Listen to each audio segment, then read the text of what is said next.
Hey, what's going on, ladies and gentlemen? I'm Duffy Duck here once again, and I'm Chip here. We're back from the Maxi Toys, and welcome back to more Let's Play of Mario and Sonic at the Olympic Games. So last time we actually did finish up Saturn Circuit, and we actually claimed ourselves every single trophies, well, at least the trophy anyway. And today for this video is that we're going to be heading up to the last circuit on beginner's class is Moonlight Circuit. Now this circuit contains 4x100 meter relay, which is basically a track, and there's also a single scales, which is essentially a rolling event, and the only first dream event in the game, which was Dream Race. So yeah, essentially last time we did actually select Luigi from last time, so let's go ahead and select let's go ahead and let's use Yoshi for this event, or in this case, this circuit. Yeah, so that we just want to make Yoshi super happy and such. So the first event we're going to be heading off to in this circuit is 4x100 meter relay. So this means the control scheme on this event is very similar to how it does in 100 meter dash, but except the noticeable difference is that we're going to have to cooperate with the 4-person relay race. So basically, just like the Saturn Circuit, we're gonna have to come across into 4 different competitors. So once you're coming towards the speed lock until you're actually continuously running, then you can actually press you can either flick the Wiimote upwards so that you can time your, well, passing and batting at the other teammates as much as you wanted to. So that if you're trying to do it really perfectly, that way it can give you an extra boost. So yeah, let's go ahead and accept this challenge. So the teammates we have is Waluigi, Shadow, and Vector, the crocodile. So essentially it's weird enough that we actually got 2 Mario characters and 2 Sonic characters. So yeah. So here's lane number 1, which was Team Yoshi. So yeah, for this event it's basically similar to how it does in 100 meter dash, but except it's a 4-person cooperative type of event. So yeah, that's basically how this event works. So yeah, until when it says speed locks, this means you get a chance to actually just try to you know, flick the Wiimote upwards so that, oh my god, I'm feeling worn out at any moment. But yeah, sometimes if it does say like great, then it gets like, oh jeez Christ, you actually get yourself you know, the extra speed. So yeah, as far as what I've just noticed. Come on, Duffy, you can do this. I'm trying, but my muscles are starting to get even a bit achy at one point. I'm presuming that we actually got ourselves a world record for this. I'm pretty sure that's what I was gonna think of. I don't know, let's just see. Oh right, world record, sweet.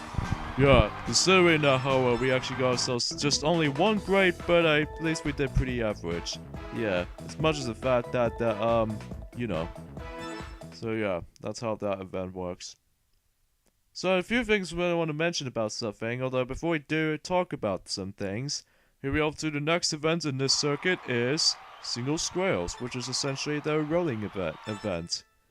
So you can either use the Wiimote or Nunchuck, or the Wiimote on its own, so that basically that's how this event works. Basically, sometimes you're gonna have to like pull the Wiimote and Nunchuck back until when you're actually trying to begin the event, so that you can actually perform yourselves a little somewhat of a button sequence.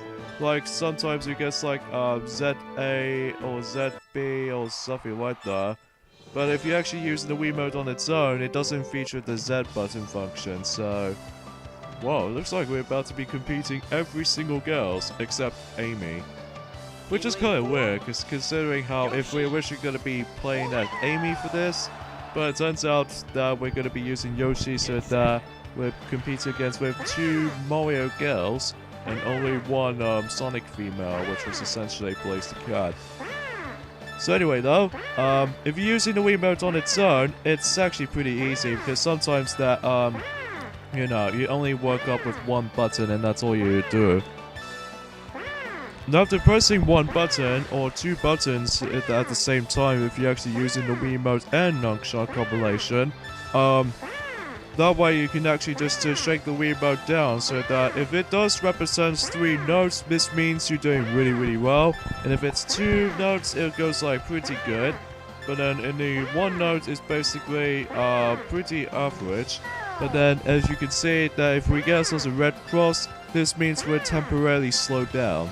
So, again, another one of those little motion controlled and button sequence at the same time. So, once you get to nearly the end, though, you have to keep on mashing the Wiimote up and down. Or in this case, the Wiimote and nunchuck, if you prefer just using that Wiimote and nunchuck combination too. And to be told, we actually got yet another world record. New world record. There's no Olympic event or anything, it's just a world record on its own, so again. So anyway, that's it for that event. Now we move on to the last event on this circuit, and also the last event in beginner's class.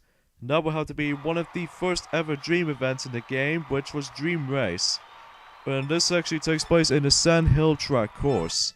Now, unlike the future installments of the Dream events, it does take place in the during the Mario and Sonic universe, like the Winter Olympics and London 2012 and Sochi 2014. But for whatever reason, it does remove that in Rio 2016 Olympic Games, which I kind of felt unfortunate for that. But anyway though, so this particular event is very similar to how it does in 100-meter track and 4x100 meter relay, and including the 110-meter hurdles.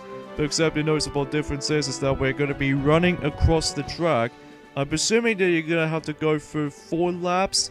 In addition to that, you can actually get yourselves a somewhat of a combination between Mario items and Sonic items. So this means it's more likely to be somewhat very similar to how it does in the Mario Kart item system wise. So even then though, you can get yourselves like green shells, red shells, lightning, chaos emerald. I'm presuming chaos emerald will actually temporarily like just, you know, just use as a, I don't know. So anyway though, so yeah, that's how this event will actually just start to work out. So sometimes the item system is a bit randomized, just like Mario Kart, but okay, so here we go.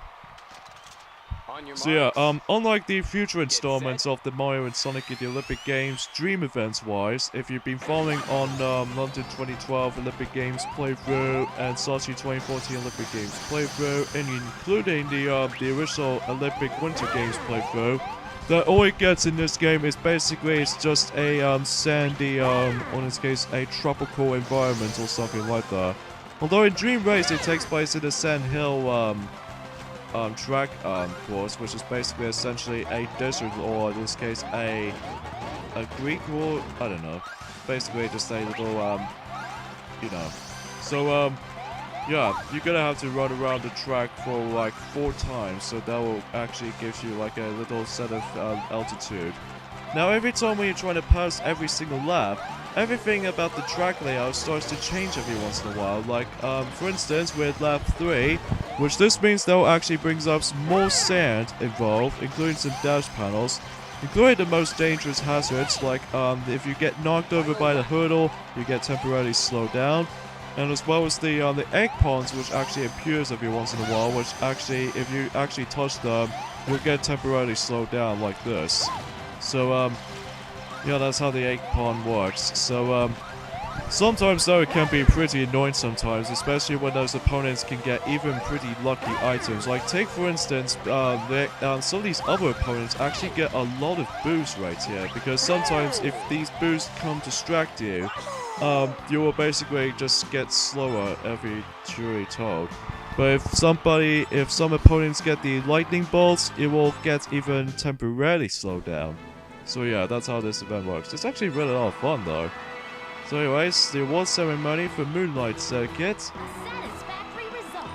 Blaze, she's in 3rd place. Not too bad, right? Daisy, she's in 2nd place. And Yoshi, he claims the Moonlight Trophy and he's in number 1. So, pretty much to say that we actually got all the trophies in beginner's class. And once we actually finish the beginner's class, we got ourselves Stardust Circuit. This means is that we're actually going to be moving on to a next class. And a new event has been unlocked, which is archery. So yeah, that's kind of cool.